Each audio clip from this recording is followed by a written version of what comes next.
علیکم ورحمۃ اللہ وبرکاتہ۔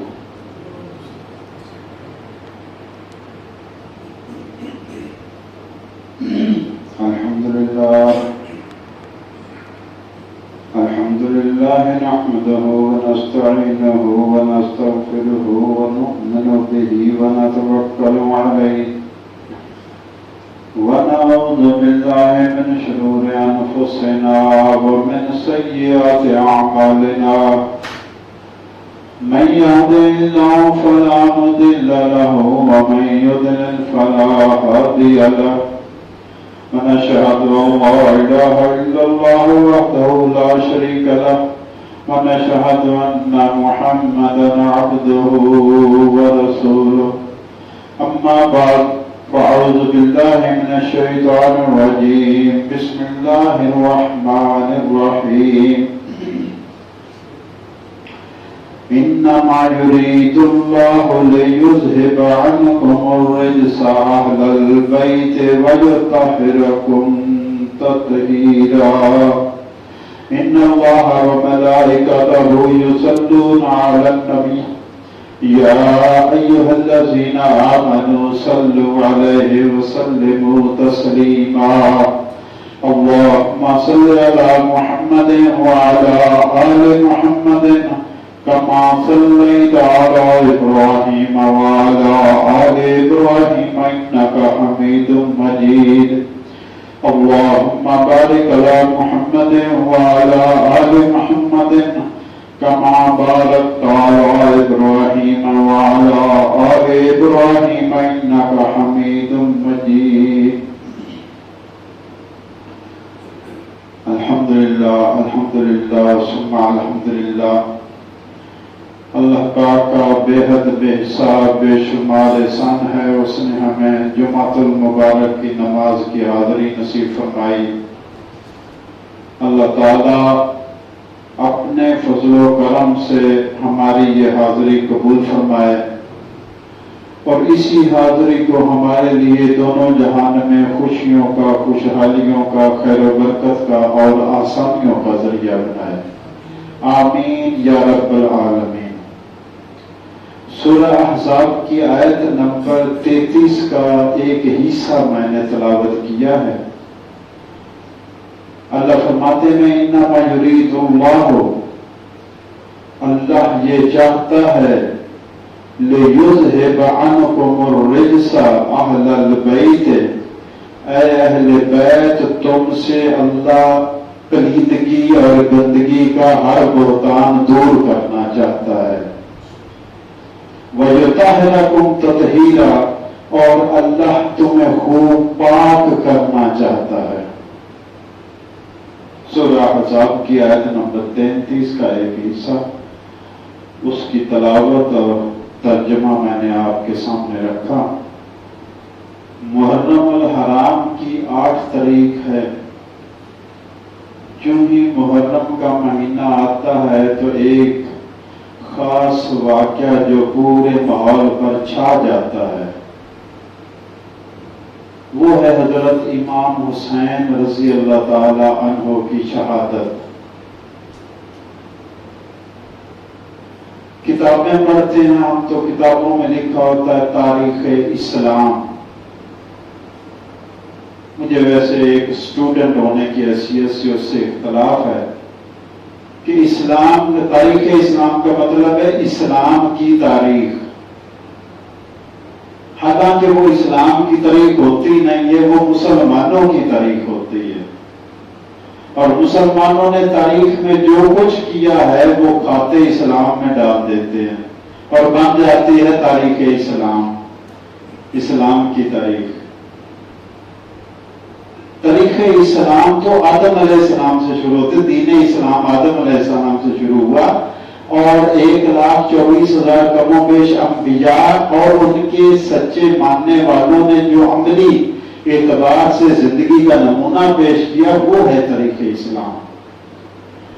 اور اسلام کے مطابق جس کی زندگی بن جائے وہ تاریخ اسلام کا حصہ بن جاتا ہے، ورنہ تو جعفر صادق بڑے ہوتے ہیں، تاریخ اسلام میں سارے کردار رہے ہیں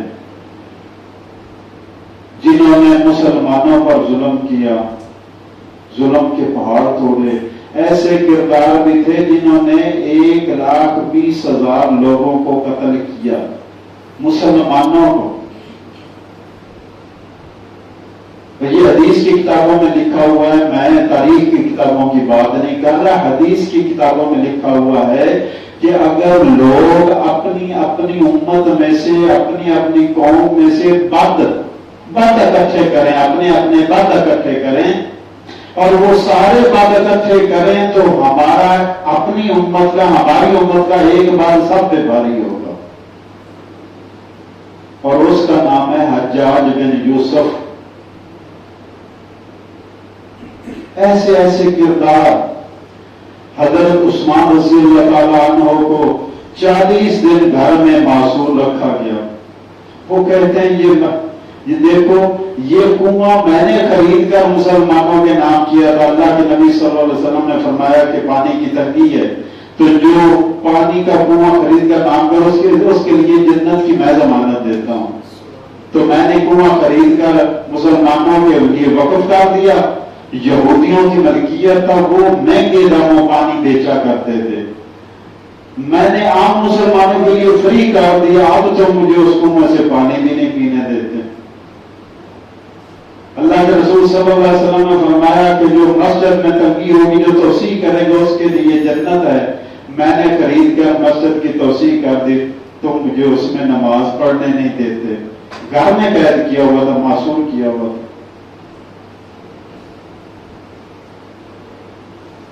ایسے ہی کردار اسلام امت مسلمہ میں وقتاً فوقتاً ایسے آتے رہے ہیں جنہوں نے اسلام کی نیک نامی میں قطعاً اضافہ نہیں کیا، اسلام کی بدنامی کا باعث بنے ہیں، چاہے وہ انفرادی طور پر ہوں، چاہے وہ جماعتی طور پر ہوں۔ ایسے بھی لوگ ہو گزرے جنہوں نے حضرت علی پر کفر کا فتویٰ لگا دیا کہ کافر ہے، حضرت امیر معاویہ پر کفر کا فتویٰ لگا دیا، اور ان لوگوں کو آج کل وہ جو خوارج کے نام سے یاد کیا جاتا ہے، جو خارج ہو گئے دین سے۔ انہوں نے حضرت علی کا فتویٰ لگایا کہ حضرت علی کافر ہو گیا، حضرت علی نے کبھی بھی فتویٰ نہیں لگایا کہ یہ کافر ہو گیا۔ ہمارے لیے مشعل راہ خوارج نہیں ہے، حضرت علی رضی اللہ تعالیٰ عنہ، کہ اپنے سے مخالفت کرنے والے، حضرت علی کو قتل کی سازشیں کرنے والے، آخر میں شہید بھی کر دینے والے، اور ان کے کفر کا فتویٰ لگانے والوں کو بھی کافر نہیں کہا۔ یہ حق پرست کی علامت ہوتی ہے کہ وہ دوسروں کو دین سے نکالتا نہیں ہے، دین میں داخل کرتا ہے۔ ایسے ہی کربلا کا واقعہ ہوا۔ کربلا کے واقعے میں بھی اہل بیت پر ظلم کے پہاڑ توڑے گئے۔ ایک فریق اور اس کی جماعت کی حکومت تھی، اس کی شان، اس کی قصیدے، اس کی فضیلتیں جو کچھ دلیلیں بیان کرتے رہے، کرنے والوں نے کرنی ہے، جو دلیلیں لاتے رہے، لیکن قرآن و سنت اہل بیت کی شان سے بھری پڑی ہے۔ ہم اللہ کے نبی صلی اللہ علیہ وسلم پر ایمان لانے سے مسلمان بنتے ہیں۔ اللہ پر ایمان، فرشتوں پر ایمان، آسمانی کتابوں پر ایمان، انبیاء پر ایمان، اور مرنے کے بعد زندہ ہونے پر ایمان۔ اجزائی ایمان ہے 5، جس کا قرآن میں بار بار ذکر ہے۔ اور نبی صلی اللہ علیہ وسلم کو آپ کی صادق اور امین ہونے پر صرف ایمان نہیں، وہ تو مکہ کے کافر بھی مانتے تھے کہ یہ صادق اور امین ہے۔ جو کچھ آپ غیب کی خبر دے دیں اس پر ایمان لانا، اس کو تسلیم کر لینا، تب مومن بنتا ہے۔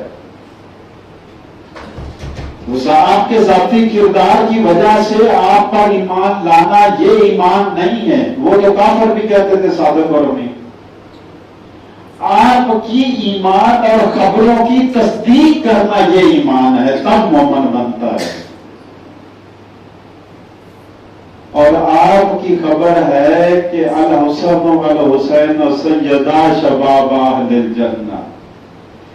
رسول اللہ کی خبر ہے کہ حسن اور حسین جنتی جوانوں کے سردار ہیں،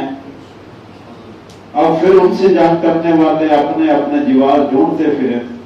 ہم تو مومن بنے، مسلمان بنے رسول اللہ صلی اللہ علیہ وسلم کی باتوں کی تصدیق کرنے کی وجہ سے۔ یا تو کسی میں جرت ہے تو آئے نا میدان میں، ہوتا ہے جہاں رسول اللہ صلی اللہ علیہ وسلم کی باتوں کو نہیں مانتے، ارے ماننے پر ہی، تصدیق کرنے پر تو مومن بنتا ہے، ویسے تو مومن ہی نہیں بن سکتا۔ تو اہل بیت کی تذکرہ چونکہ عام ہوتا ہے ان دنوں میں، اس لیے میں نے کہا کہ اہل بیت کا تذکرہ کرتے ہیں، اور جو میں عموماً تذکرہ آپ کے سامنے رکھتا رہتا ہوں، آج بھی مغرب کی نماز کے بعد انشاءاللہ درس قرآن ہوگا، وہ جو تذکرہ میں رکھتا رہتا ہوں کہ اللہ کا پیغام، اللہ کے بندوں کے نام بصورت قرآن آیا ہے، اس پیغام کو سمجھنا ہے کہ اللہ مجھے اور آپ کو کیا کہہ رہا ہے، اس پیغام کو سمجھنا کتنا ضروری ہے، وہ بھی اہل بیت کے ساتھ نتھی ذکر ہے، وہ بھی آ جائے گا، کیونکہ ہم اس عنوان پر رہتے ہیں تو آج اس کے ساتھ یہ دوسرا عنوان اہل بیت بھی آ گیا۔ تو رسول اللہ صلی اللہ علیہ وسلم کی ایک حدیث پاک ہے، یہ میں آپ کے سامنے مسلم شریف کی روایت پیش کر رہا ہوں، حضرت سعد بن ابی وقاص رضی اللہ تعالی عنہ، اور یہ تاریخ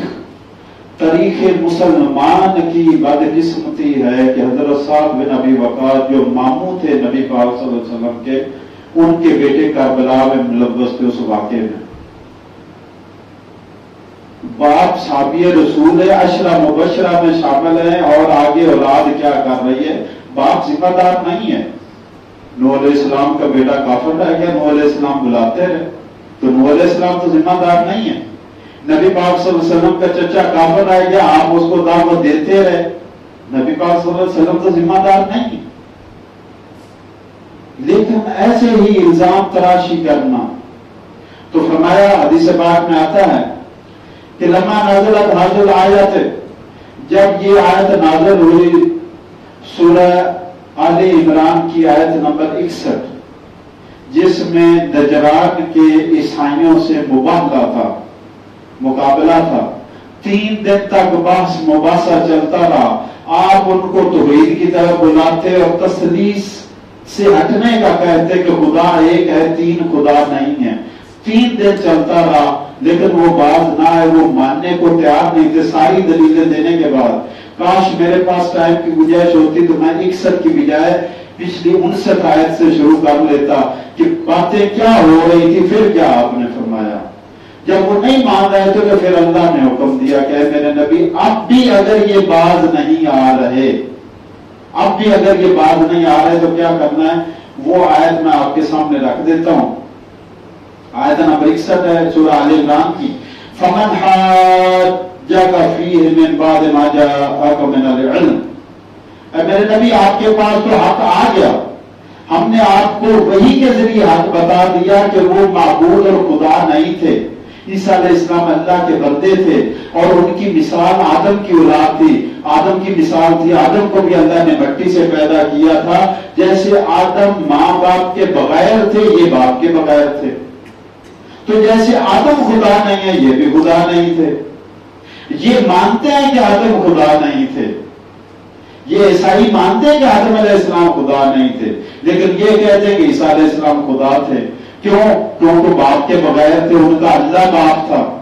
ارے جب یہ صرف باپ نہ ہونے سے خدا بن گئے تو ان کا تو ماں بھی نہیں تھی، پھر ان سے بڑے خدا تو آدم علیہ السلام بنتے ہیں۔ تو وہ ساری پیچھے بحث ہونے کے بعد اللہ فرماتے ہیں فَمَنْ حَاجَّكَ فِيهِ، اے میرے نبی اب بھی کوئی اگر یہ تم سے ان میں سے جھگڑا کر رہا ہے، مباحثہ کر رہا ہے، مجادلہ کر رہا ہے، من بعد ما جاءک من العلم، اس کے بعد کہ آپ کے پاس وحی کے ذریعے حقیقی علم آ گیا ہے، آپ کو بتا دیا گیا کہ ان میں سے کوئی بھی خدا نہیں تھا، خدا ایک ہے، یہ سارے بندے ہیں، فقل، تو آپ پھر ان سے بات مکانے کا نبیٹنے کا ایک ہی طریقہ ہے کہ ان کو فقل تعالو، آؤ بھی سارے آ جاؤ، ندعو ابناءنا وابناءکم ونساءنا ونساءکم وانفسنا وانفسکم، ان کو کہو کہ آؤ ہم بھی اپنے بچوں کو بیٹوں کو بلا لیتے ہیں، تمہارے بیٹوں کو بھی بلا لیتے ہیں، ہم اپنی عورتوں کو بلا لیتے ہیں، تمہاری عورتوں کو بلا لیتے ہیں، ہم خود بھی میدان میں آ جاتے ہیں، تم خود بھی میدان میں آ جاؤ، فنبتہل، پھر ہم مباہلہ کریں، اللہ سے درخواست کریں۔ کیا درخواست کرنی ہے؟ عاجزی کے ساتھ اللہ سے درخواست کریں، فنجعل لعنۃ اللہ علی الکاذبین، اللہ سے درخواست کریں کہ اے اللہ جو ہم میں سے جھوٹا ہے اس پر لعنتوں کی برسات برسا دے۔ اس کو آیت مباہلہ کہتے ہیں۔ اس موقع پر نبی پاک صلی اللہ علیہ وسلم میدان میں نکلے، آپ نے حضرت امام حسین کو اٹھایا ہوا تھا، حضرت امام حسن کی انگلی پکڑی ہوئی تھی، پیچھے حضرت سیدہ فاطمہ رضی اللہ عنہا تھی، اور سب سے آخر میں حضرت علی رضی اللہ تعالیٰ عنہ کرم اللہ وجہ الکریم وہ تھے۔ ان کو لے کر آپ نکلے ہیں، آپ اپنے دین کی دلیل بنا کر اپنے خاندان کو نکلے ہیں، وہ خاندان جس کو اللہ کے رسول نے اپنے دین کی دلیل بنایا، بلکہ اللہ نے دلیل بنایا کہ تم اپنے بیٹوں کو لے آؤ، بیٹوں کی جگہ پہ اللہ کے رسول صلی اللہ علیہ وسلم کا تو بیٹا ہی کوئی نہیں تھا، وہ تو پہلے وفات فرما چکے تھے۔ یہ 10 ہجری کا واقعہ، 4 مہینے بعد تو اللہ کے رسول صلی اللہ علیہ وسلم کا وصال ہو گیا، تو اللہ نے خود فرمایا کہ اپنے بیٹوں کو بلا لو، اپنی عورتوں کو بلا لو، خود حاضر ہو گئے، تو اللہ کے رسول خود بھی آ گئے، اپنی اولاد کو بھی بلا لیا، اپنی بیٹی کو بھی بلا لیا، داماد کو بھی بلا لیا مباہلہ کے لیے۔ اب جب انہوں نے یہ دیکھا تو انہوں نے کہا کہ ہمیں 1 دن کی مہلت دے دیں۔ مہلت مانگ کر دوسرے دن انہوں نے کہا کہ ہم آپ سے مباہلہ نہیں کرتے، ہم جزیہ دینے کو تیار ہیں۔ تو اس آیت میں جو حدیث کے مطابق اللہ کے نبی صلی اللہ علیہ وسلم نے اپنے بچوں کے طور پر، اولاد کے طور پر، فیملی کے طور پر، اپنے خاندان کے طور پر، اہل بیت کے طور پر جن کو مباہلے کے لیے بلایا تھا، جن کو اپنے دین کی سچائی اور حقانیت کے لیے قربان کرنے کا اعلان کیا تھا کہ میں اپنا سب کچھ میدان میں لے کر آ رہا ہوں، اپنا سب کچھ اہل بیت تھے۔ اب بھی امت کو سمجھ نہ آئے کہ اہل بیت کی کیا شان ہے، تو پھر انا للہ و انا الیہ راجعون۔ تو حدیث پاک میں آتا ہے کہ اللہ کے رسول صلی اللہ تعالی علیہ وسلم نے، یہ مسلم شریف کی روایت میں آپ کے سامنے رکھ رہا ہوں، حضرت زید بن ارقم کی روایت ہے، قال قال رسول اللہ صلی اللہ علیہ وسلم، حضرت زید بن ارقم کہتے ہیں کہ اللہ کے رسول صلی اللہ علیہ وسلم نے فرمایا، ایھا الناس، اے لوگو، آپ خطاب فرما رہے تھے، اور یہ خطاب کب کر رہے تھے؟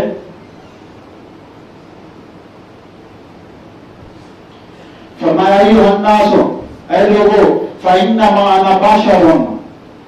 حقیقت یہ ہے کہ میں بشر ہوں، میں بھی بشر ہوں، جیسے باقی بشروں پر عوارض طاری ہوتے ہیں، خوشی ہے، غمی ہے، بیمار ہے، صحت مند ہے، بھوک لگتی ہے، پیاس لگتی ہے، زخم ہوتا ہے، چوٹ لگتی ہے،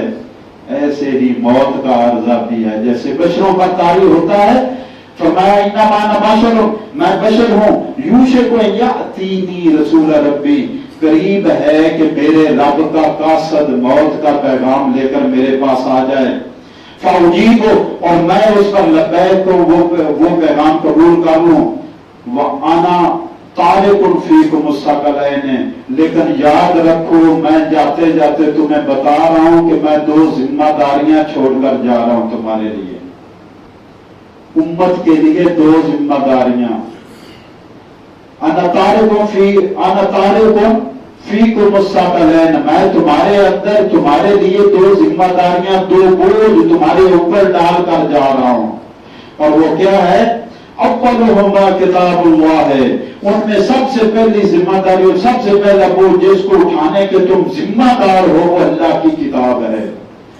فیہ الہدی والنور، اس کتاب میں ہدایت بھی ہے اور روشنی اور نور بھی ہے۔ پہلی تو بات یہ ہے کہ ہم اس کتاب کو بھول بیٹھے،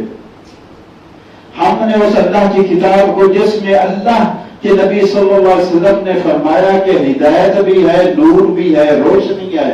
وہ روشنی جو زندہ جو جینے کی جس روشنی میں تم حق باطل کی پہچان کر سکو، جائز ناجائز کی پہچان کر سکو، اچھے برے کی تمیز کر سکو، وہ روشنی وہ ہدایت تمہیں اللہ کی کتاب سے ملے گی۔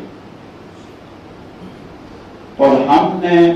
اس کتاب کو جو اللہ نے ہدایت اور روشنی بنائی تھی ہمارے لیے، دیکھو نا، اب مجھے نزدیک سے نظر کم آتا ہے، صحیح نہیں پڑھ سکتا تو میں اینک لگاتا ہوں، صحیح نظر آتا ہے۔ اگر یہی اینک میں نہ لگاؤں اور دیکھتا رہوں جی میں تو پڑھ نہیں سکتا، تو میرے سے زیادہ عقل کا اندھا کون ہوگا کہ میرے پاس میسر ہے نور دیکھنے کے لیے، میں اس سے فائدہ نہ اٹھاؤں۔ یہ اللہ کی کتاب نور اور ہدایت سے بڑی بڑی میرے اور آپ کے سامنے موجود ہے،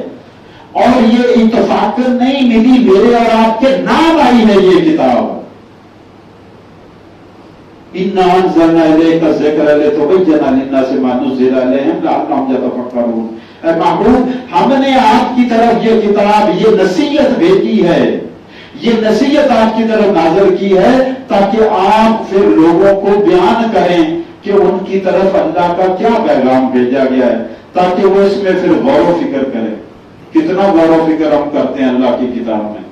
اور اللہ کے رسول پہلے ہی نہیں بتا کر گئے، جاتے ہوئے آخری وصیت بھی یہ کر رہے ہیں کہ 2 ذمہ داریاں دے کر جا رہا ہوں۔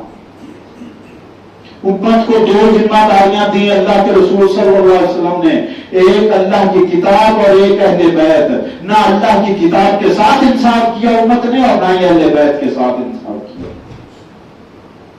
2 ذمہ داریاں دی اللہ کے رسول صلی اللہ علیہ وسلم۔ فرمایا میں تمہارے اندر چھوڑے جا رہا ہوں 2 ذمہ داریاں، اولہما کتاب اللہ ہے، سب سے پہلی ان میں اللہ کی کتاب ہے، قرآن ہے، فیہ الہدی والنور، اس میں ہدایت بھی ہے اور نور بھی ہے۔ اب ہم اندھے بندے نے پتہ نہیں یہ جائز ہے ناجائز ہے، اچھا ہے برا ہے، مولوی صاحب سے پوچھتے ہیں۔ دانستہ جیسے میں اینک رکھ کر اندھا بن گیا ہوں، ایسے ہم دانستہ اندھے بن گئے ہیں۔ اللہ کی کتاب گھر گھر میں موجود ہے، لیکن ہم اس کتاب سے جو کام لیتے ہیں، یا تو قسم اٹھانے کا کام لیتے ہیں یا اس کو چوم چاٹ کے منتیں پوری کرانے کا کام لیتے ہیں۔ حالانکہ اللہ کی کتاب ان دونوں کاموں کے لیے نہیں آئی ہے۔ اللہ کی کتاب آئی ہے دستور زندگی بن کر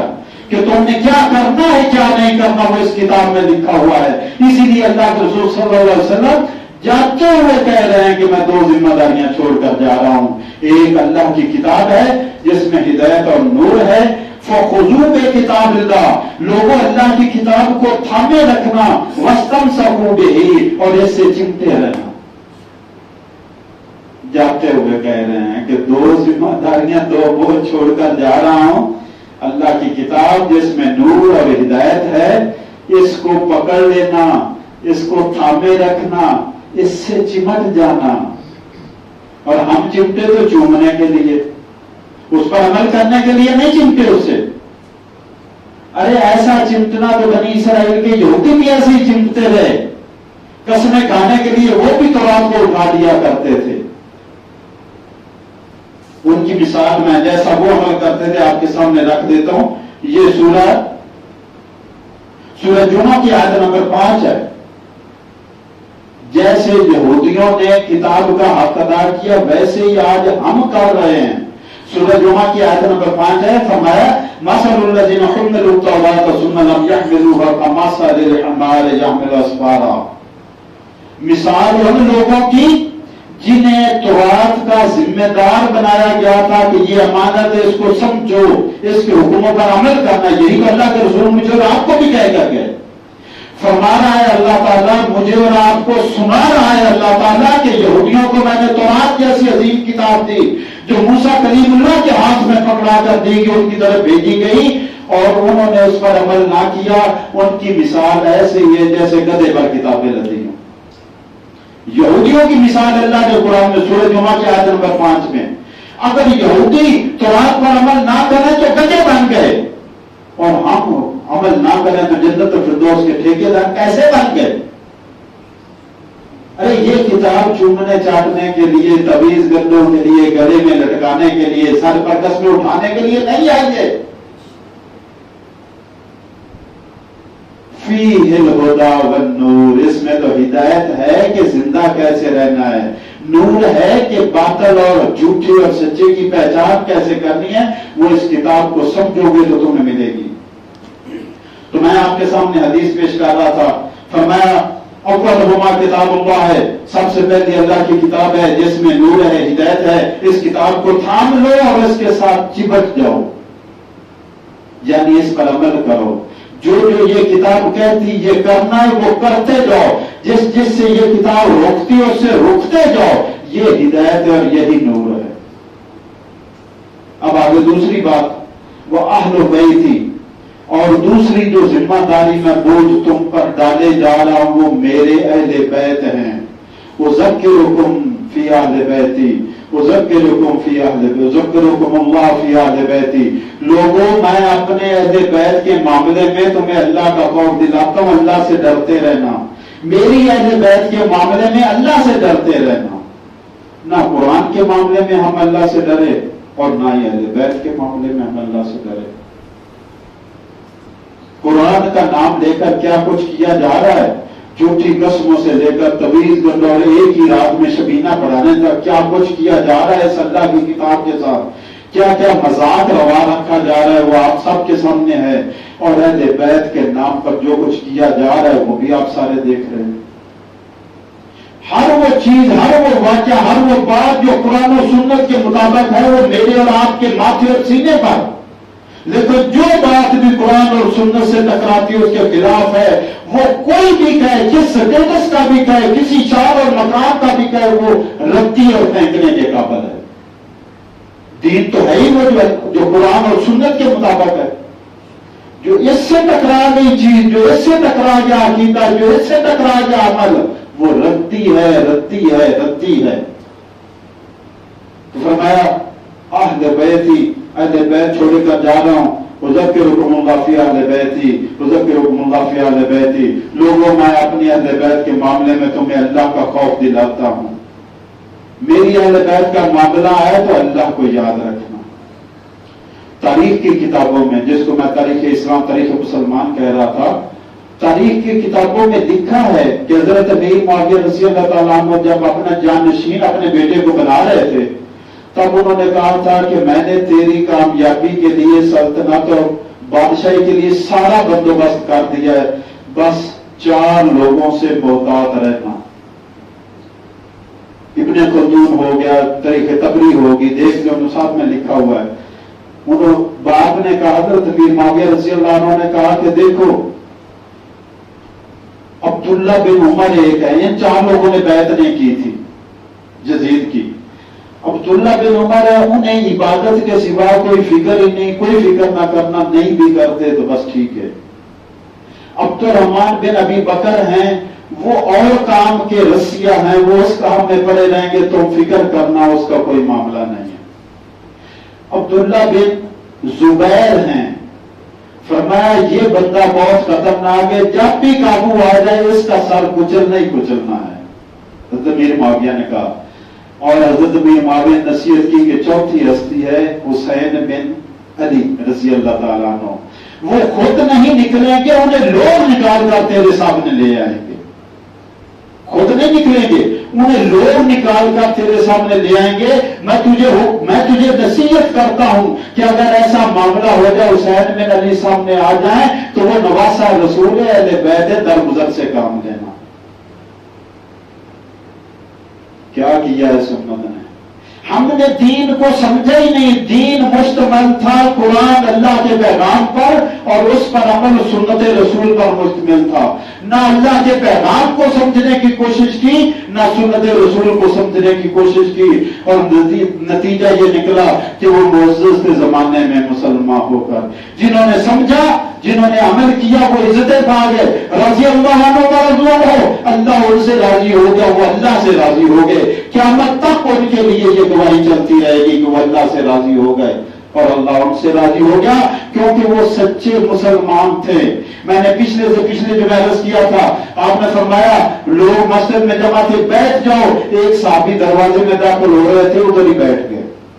جب بیٹھ گیا آپ نے نظر پڑی فرمایا ادھر تو بیٹھے ہوئے، اس نے کہا کہ آپ نے کہا بیٹھ جو، میں ادھر تھا ادھر ہی بیٹھ گیا۔ ایسے ماننے والے فرما بردار ہوتے ہیں، میرے اور آپ جیسے فرما بردار ماننے والے نہیں ہوتے جو چور راستے ڈھونڈتے پھرتے ہیں، جو دین میں شاہد قد ڈھونڈتے پھرتے ہیں۔ سچے اور اصلی مومن اور مسلمان وہ ہوتا ہے جس تک اللہ اور رسول اللہ کا پیغام صلی اللہ علیہ وسلم کا پہنچے اور وہ اپنا سر تسلیم خم کر دے۔ وما علینا الا البلاغ المبین۔ اللہ تعالی ہمیں توفیق عطا فرمائے، ہم اللہ کے دین کو سمجھے۔ انشاءاللہ مغرب کی نماز کے بعد درس قرآن ہوگا، قرآن پاک سمجھنے کے لیے اللہ ہمیں حاضری نصیب فرمائے۔